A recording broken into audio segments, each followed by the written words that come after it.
नमस्कार दोस्तों, मैं हूं रवि और आज का ये टॉपिक आप सभी के लिए ज़रूरी है। चाहे आप अर्निंग कर रहे हो या फिर नहीं कर रहे हो, आप सभी को पता है कि रिटायरमेंट के लिए सेव करना कितना ज़्यादा इम्पोर्टेंट है। चाहे आप कोई भी हो, स्टूडेंट हो या फिर अगर आपने अभी स्टार्ट करी हो अर्निंग, या फिर अगर आप ऑलरेडी इन्वेस्टमेंट कर रहे हो और आप लोगों को परेशानी आ रही है कि किस तरीके से हम अपनी रिटायरमेंट के लिए सेव करें पैसा। रिटायरमेंट प्लानिंग नहीं बताने वाला हूं मैं आप लोगों को, रिटायरमेंट के लिए सेविंग किस तरीके से करें।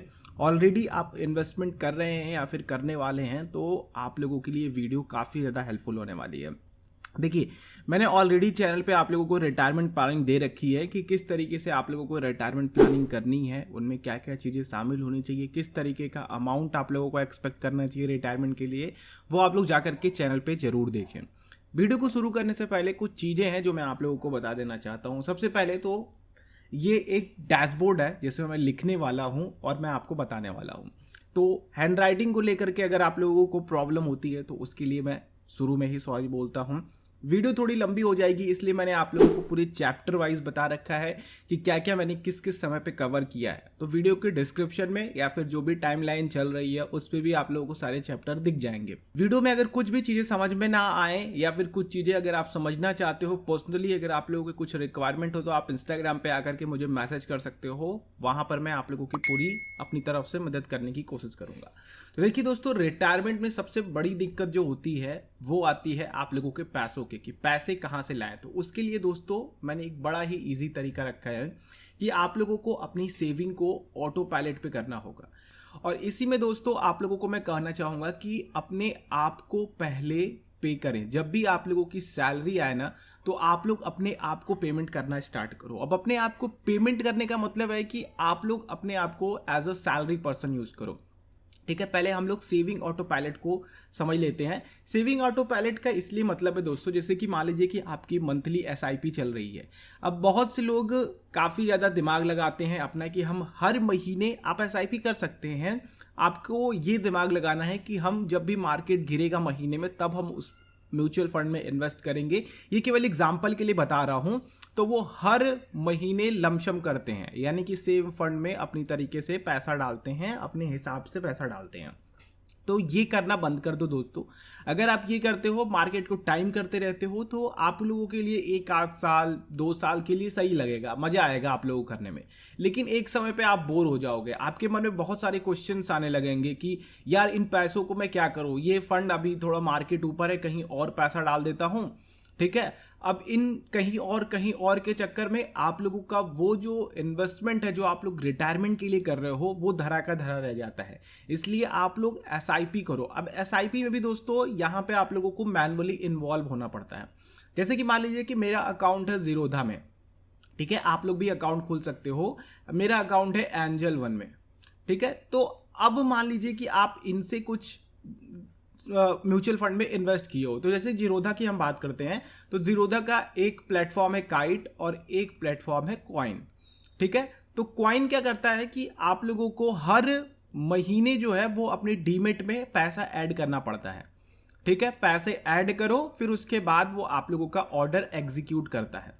अब ऑर्डर एग्जीक्यूट करने के लिए दोस्तों उसके लिए आपको इन्वॉल्व होना पड़ेगा, हर महीने उसमें पैसा ऐड करना पड़ेगा। ये एक एग्जांपल बता रहा हूँ जिससे कि आप लोग को चीज़ें समझ में आए और आप लोग किसी भी ब्रोकर के साथ हो, अगर ऐसी चीज़ें हैं तो आप लोग उसको ऑटो पायलट पे करो।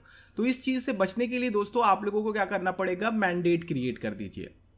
ठीक है, मैंडेट क्रिएट कर देंगे। जीरोधा में जैसे 1 लाख रुपए तक का मैंडेट क्रिएट हो जाता है तो ऑटोमेटिकली आप लोगों का अमाउंट कट करके आप लोगों के जो भी म्यूचुअल फंड है उसमें एसआईपी होती रहेगी।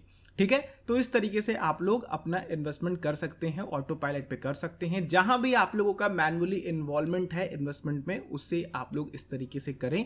और आप लोग इसका फायदा दोस्तों मुझे 2 साल बाद बताइएगा, अगर आप लोग लमसम वाला या फिर इस तरह कर रहे हैं। अगर आप लोग हर महीने सेव कर सकते हैं तो प्लीज एसआईपी कीजिए। आप लोग लमसम के चक्कर में मत रहिए कि हर महीने आप लमसम करेंगे मार्केट को टाइम करके। ठीक है, दूसरी चीज जो इसी में मैंने आप लोगों को बताई ये वाली, कि आप लोगों को पे योर सेल्फ का काम करना पड़ेगा अपने ऊपर। पे योर सेल्फ क्या है, अब मान लीजिए कि हम बात करते हैं, आपके पास 50,000 की सैलरी आ रही है। ठीक है, अब 50,000 की सैलरी आ रही है जिसमें से अब आप लोगों ने 30,000 रुपये कहीं इन्वेस्ट कर दिया, अब बच रहा है आपके पास 20,000 रुपये। ठीक है। अब 20,000 सोच रहे हो कि ये तो मेरे पास बच गया, अब इसमें खर्चे वर्चे सब आपके हैं, एक्सपेंसेस सब है मिला करके। अब 20,000 रुपये जब आपके पास बच रहे हैं तो आप सोच रहे हो कि इसका मैं क्या करूँ क्या करूँ क्या करूँ। फिर आप फालतू के खर्चे, कोई गैजेट उठा लाए, ठीक है, कुछ भी खरीद लाए, ठीक है, आप बाई कर रहे हो, कहीं बाहर घूमने जा रहे हो फालतू के, 20,000 रुपये आपके कहाँ चले गए आपको पता नहीं चला। तो पे योर सेल्फ में आपको क्या करना है दोस्तों, इसको मैं यहाँ पे लिख देता हूँ जिससे कि जो लोग भी देख रहे हैं वीडियो को वो अच्छे तरीके से समझ पाए। पे योर सेल्फ मान लीजिए 50,000 रुपये आपको आ रहा है, अब आपने यहाँ पे अपने आप को 20,000 रुपये पे कर दिया एज अ सैलरी, यानी कि ये सैलरी आप लोगों की आ रही है, फिर इसमें भी आप लोग अपने आप को खुद को सैलरी दो, ठीक है। अब बाकी का जो 30,000 रुपये बचता है ना, अब इसमें आप लोगों को देखना है कि इन 30,000 रुपये को मैं किस तरीके से सही जगह इन्वेस्ट कर पाऊँ। अब ये जो 20,000 रुपये होंगे ना, ये आप लोग अपने आप को पे करोगे, इससे आपको पता चलेगा कि ये आपकी सैलरी है, ठीक है, ये आपकी सैलरी और इसी में आप लोगों को खर्चे चलाने हैं और जो भी फलाना ढिमकाना आप लोगों को खरीदना है कमाना है सब इसी में 20,000 रुपये में आपको करने हैं। तो पे योर सेल्फ का फंडा इस तरीके से काम करता है। फिर आपको समझ में आएगा कि ये 50,000 आपकी सैलरी नहीं है, ये सैलरी 20,000 रुपये है, तो आप लोगों के खर्चे ऑटोमेटिकली कम हो जाएंगे। दोस्तों दूसरी चीज़ मैं आप लोगों को देना चाहता हूँ कि अपने आप में गुड हैबिट बिल्ड करो, बिल्ड गुड हैबिट। अब गुड हैबिट्स क्या है इसको भी हम लोग समझते हैं। गुड हैबिट्स क्या होती हैं?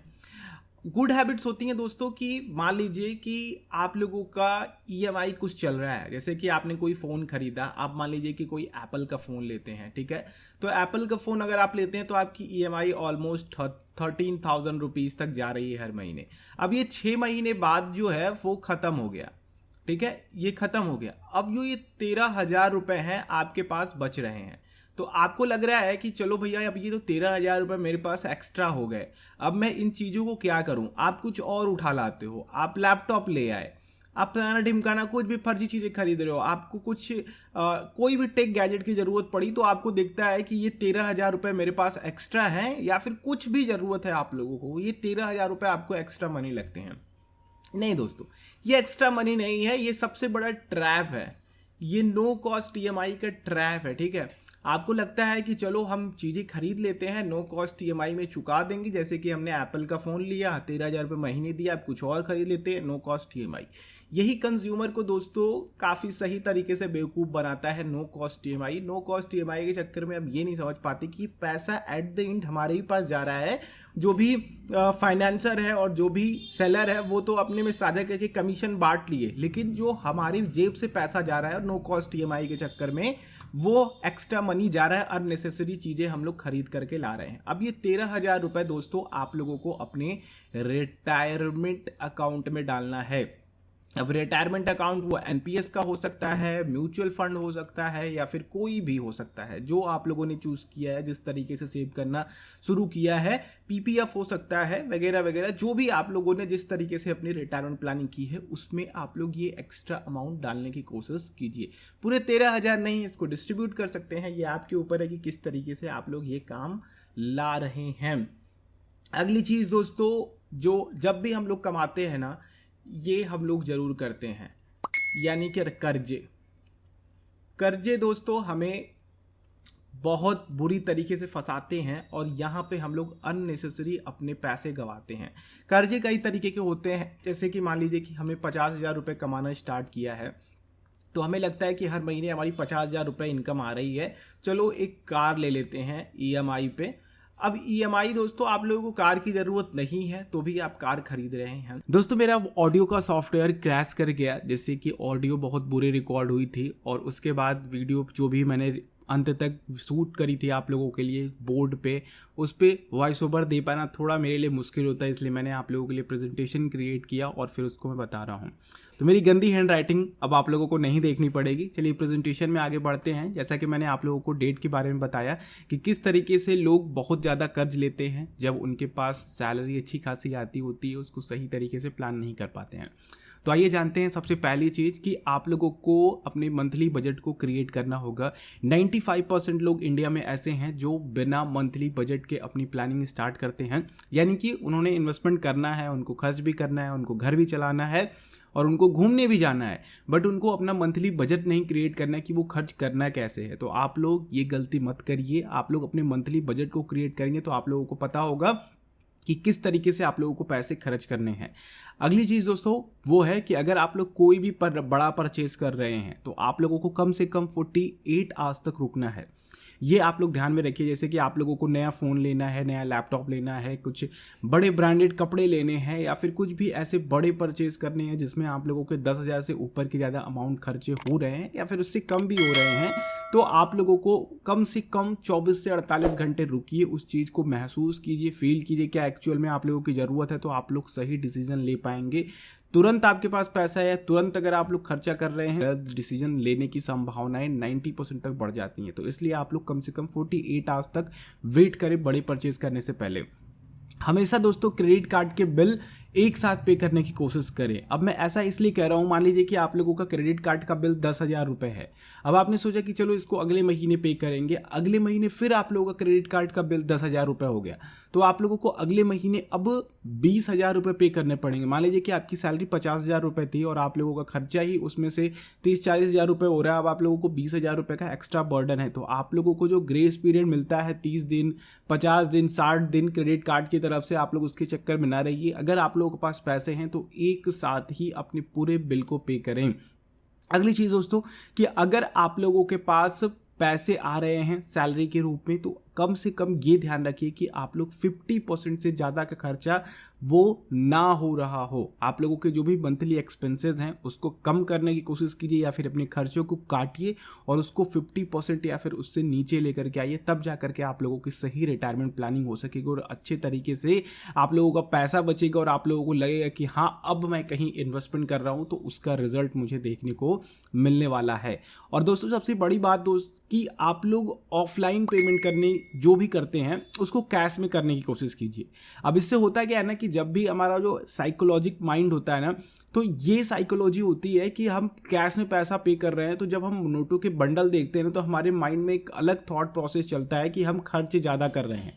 अगर आप लोग ऑनलाइन या फिर ऑफलाइन भी QR कोड स्कैन करके केवल पेमेंट कर रहे हो तो वहाँ पे आप लोगों को पैसों की फीलिंग नहीं आ पाती कि पैसे खर्च हो रहे हैं, केवल इलेक्ट्रॉनिक ट्रांजैक्शन होता है। तो ये एक साइकोलॉजी है जिससे कि आप लोगों का खर्चा कम होगा और आप लोगों के पैसे बचेंगे और इससे भी आप लोगों का जो अमाउंट होगा वो इंक्रीज हो पाएगा आप लोगों के रिटायरमेंट सेविंग में। अगली चीज़ कि आप लोगों को अपने बिल को ऑटोमेटिक पे लगाना होगा। इससे आप लोगों को टेंशन कम रहती है कि आप लोगों को कोई बिल पे करना है वगैरह वगैरह, और आपका बर्डन अगले महीने के लिए कम हो जाएगा। यानी कि अगर मान लीजिए कि आपका 10,000 रुपये पूरा बिल आया हुआ है, अब वो बिल आप लोग लेकर के जाते हैं अगले महीने, तो वो बिल आपका 10,000 और ऐड हो जाएगा, वो 20,000 हो जाएगा, जैसा कि मैंने आप लोगों को पिछले एग्जाम्पल में बताया। तो अपने बिल को ऑटोमेटिक पेमेंट पे लगाएं। और अगर आप लोग नहीं करते हैं तो आपकी मंथली सेविंग बर्बाद हो जाएगी। ठीक है, अगर मान लीजिए कि आपको 10,000 रुपये इन्वेस्ट करना है और 30,000 रुपये खर्चे हैं और 10,000 रुपये आप लोगों का मंथली बिल है, तो वहाँ पे अगले महीने आप लोग सेव नहीं कर पाओगे। फिर आप लोगों के जो एक्सपेंसेस है, जो मंथली बजट है, वो भी बिगड़ जाएगा। आपको एक्स्ट्रा फीसेस नहीं देनी पड़ेंगी। क्रेडिट कार्ड के बिल हो गए या फिर आप लोगों के पानी का बिल हो गया, आपके इलेक्ट्रिसिटी बिल हो गया, बहुत सारे बिल हैं, अप्लाइंसेस हैं जिनको आप लोगों को मंथली चुकाना होता है। अगर आप उसको नहीं चुकाते हैं तो आप लोगों को एक्स्ट्रा फीस देनी पड़ती हैं। तो उसको आप लोग ऑटोमेटिक करेंगे तो आप लोगों के ऊपर एक्स्ट्रा बर्डन कम पड़ेगा, और जो आप लोग एक्स्ट्रा फीस देंगे या फिर जो आप लोगों के ऊपर टेंशन बनेगी दिमाग में, उससे आप लोग बच पाएंगे और आराम से अपनी रिटायरमेंट सेविंग कर सकेंगे। अगली चीज़ दोस्तों कि आपको गुड हैबिट बिल्ड करनी पड़ेगी। अब गुड हैबिट क्या होती हैं? पहली चीज़ कि आप लोग अपने कर्जों को ख़त्म करने की कोशिश कीजिए, चाहे वो आप लोगों के छोटे मोटे कर्ज हैं या फिर बड़े कर्ज हैं। कोशिश कीजिए कि आप लोग वहाँ पे एक्स्ट्रा मनी डाल सके जिससे कि आप लोगों का इंटरेस्ट बर्डन कम हो सके। आप लोग उसको खर्च करने से बचिए। कई बार हमें पैसा मिलता है, हमारे दिमाग में रहता है कि चलो ये चीज़ें हमें खरीदनी है, तो आप लोगों को तुरंत सैलरी मिलने के बाद पैसे नहीं खर्च करने हैं। आप लोगों को सैलरी मिलने के 10 दिन बाद अगर खर्चा करते हैं तो वो आप लोग डिसीजन लेंगे उस समय, तो आप लोगों के लिए ज़्यादा बेनिफिशियल होगा आपके पैसों के लिए। अवॉइड मिसयूज और एक्स्ट्रा कैश। अब ये एक्स्ट्रा कैश क्या होते हैं दोस्तों? एक्स्ट्रा कैश ये हमारी एक फीलिंग होती है, एक थॉट प्रोसेस है कि हमारे पास एक्स्ट्रा कैश है।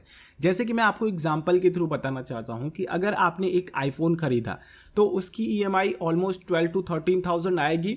अब मान लीजिए कि आपका 50,000 में से 13,000 रुपये ईएमआई जा रहा है और आपको पास बच रहा है ऑलमोस्ट 37,000 अप्रॉक्स बचेगा। आप लोग कैलकुलेट कर लीजिए, 37,000 अप्रॉक्स बच रहा है और आप लोग उसको खर्चे वर्चे कर रहे हो। अब जब उसकी नो कॉस्ट ईएमआई खत्म हुई या फिर आप लोगों की वो 12 to 13,000 की ईएमआई खत्म हुई, तो अब आप सोच रहे हो कि ये 13,000 रुपये मेरे पास एक्स्ट्रा बच रहे हैं, चलो कुछ और खरीद लेते हैं। अब मार्केट में नया आईफोन आ गया, आपको 1 साल हो गए उस आईफोन को यूज़ करते हो, आप सोच रहे हो कि चलो नया आईफोन एक्सचेंज कर लेते हैं। या फिर ऐसे ही करते हैं कार के लिए, आप लोगों की कार की ईएमआई जा रही है 7-8 साल तक की ईएमआई के, फिर आप लोगों को लग रहा है कि ये तो मेरे पास एक्स्ट्रा कैश बच रहा है, इसका मैं क्या करूँ, चलो अब नई कार ले लेता हूँ, इसको एक्सचेंज कर देता हूँ। तो आप लोग अपने ओल्ड स्टफ के साथ दोस्तों थोड़ा जुड़े रहें, चाहे वो कार हो, फ़ोन हो या फिर कोई भी नया गैजेट अगर आप लोग खरीदने की सोच रहे हैं, ऑलरेडी है आप लोगों के पास, तो आप लोग उसको चलाइए और जो भी आपके पास वो ईएमआई बंद होने के बाद मिल रहा है उसको आप लोग इन्वेस्ट करिए, अपने जो भी रिटायरमेंट अकाउंट है उसमें इन्वेस्ट करने की कोशिश कीजिए। रेजेस एंड बोनसेस दोस्तों ये बहुत ही इंपॉर्टेंट चीज़ है, क्योंकि इसको हम लोग अवॉइड करते हैं। जब भी हमें बोनसेस मिलते हैं या फिर सैलरी हमारी बढ़ती है तो हमें लगता है कि हमारे पैसे बढ़ गए हैं, बट ये नहीं सोचते हैं आप लोग कि इन्फ्लेशन बढ़ गया, आप लोगों के खर्चे बढ़ेंगे, तो आप लोगों को उन चीज़ों को खर्च करने से बचना है। हाँ, अगर आपने बोनसेस को लेकर के कुछ साल भर का प्लान बनाया है कहीं घूमने का या फिर कुछ चीज़ें खरीदने का, तो वहाँ पे कर सकते हैं। लेकिन अगर आप लोगों की सैलरी बढ़ रही है तो उसे आप लोग इन्वेस्टमेंट में भी बढ़ाने की कोशिश कीजिए। मान लीजिए कि 10,000 की एसआईपी चल रही है, आपकी 10% सैलरी बढ़ी है, तो कम से कम उस एसआईपी में 10% एक्स्ट्रा अमाउंट जरूर डालिए अपने रिटायरमेंट के लिए। आप लोगों को दोस्तों हमेशा इमरजेंसी फंड के लिए पैसा डालना है। आप लोगों को हमेशा नए सोर्स बिल्ड करने के लिए उन बोनसेस को, उन रेजेस को यूज़ करना चाहिए। आप लोगों को स्पेंड करने से बचना चाहिए। आई होप दोस्तों ये वीडियो आप लोगों के लिए हेल्पफुल रही होगी। मैंने कोशिश करी है कि आप लोगों को बहुत सारी जानकारी दे सकूं। वीडियो इसलिए थोड़ी लंबी हो गई होगी, माफ़ कीजिएगा अगर आप लोगों का समय खराब किया हूँ और आप लोगों को कुछ भी यहाँ से सीखने को नहीं मिला होगा। हाँ, लेकिन एक रिक्वेस्ट रहेगी आप लोगों से, अगर आप लोगों को सीखने और समझने को मिला है तो प्लीज़ वीडियो को दूसरों के साथ शेयर कीजिए और YouTube के एल्गोरिदम के अकॉर्डिंग अगर आप इस वीडियो को लाइक करते हैं तो ये वीडियो और लोगों तक पहुंचेगी। तो लाइक करना मत भूलिए, इस चैनल की हेल्प हो जाएगी। और वीडियोस देखना चाहते हैं तो सब्सक्राइब कीजिएगा और बेल आइकन को क्लिक करेंगे तो आने वाली वीडियोस के नोटिफिकेशन आ सकेंगे। हम लोग नेक्स्ट वीडियो मिलते हैं। आप लोगों का दिन शुभ हो। जय हिंद।